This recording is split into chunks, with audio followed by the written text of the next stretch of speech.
un site évidemment patrimonial très fort, c'est le patrimoine mondial de l'UNESCO. Tout Français a des images très très fortes de Lyon grâce à ce secteur de la Saône. Mais ce qui est très très fort aussi, c'est le sentiment géographique.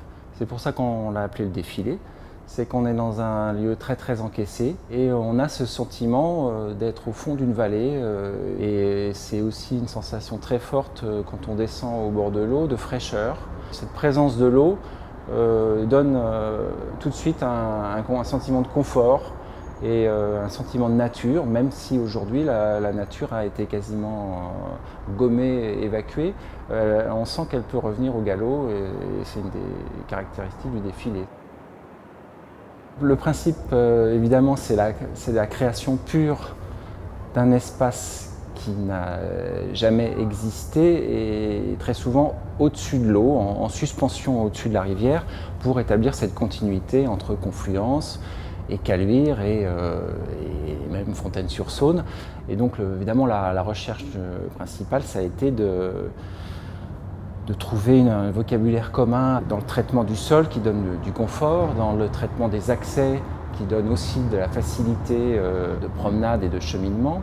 Un des grands soucis aussi, c'était d'éviter que les ouvrages qu'on a installés à l'intérieur du fleuve ne soient pas dangereux pour la circulation des bateaux et aussi que ça n'amplifie pas les crues. Donc on a modélisé de façon très très large le fleuve jusqu'à Fontaine-sur-Saône pour prouver que les ouvrages préservaient la circulation en période de crue.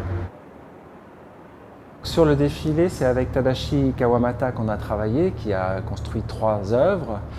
Le projet étant tellement contraint sur le plan technique et par rapport à la navigation, par rapport aux questions des crues, aux questions de stabilité, que nous avons proposé 3 espaces, 3 sites à Tadashi qui les a acceptés, qui s'en est emparé. Donc on a vraiment travaillé complètement ensemble et nos ingénieurs ont apporté un soutien technique aussi à Tadashi puisque ce n'était pas évident pour lui de s'ancrer dans le lit du fleuve et dans les ouvrages d'art.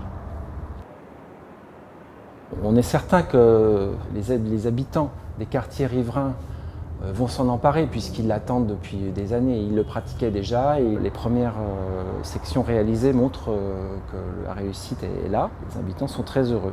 Ce qu'on peut imaginer aussi, c'est que le tourisme fluvial a sans doute quelque chose à gagner puisque des ports d'attache vont s'installer petit à petit, qui pourront remonter le plus loin possible pour profiter donc de ce nouveau paysage des rives de Saône jusqu'à Fontaine-sur-Saône, et que peut-être le développement d'un système de bus fluviaux pourrait également profiter de l'aménagement.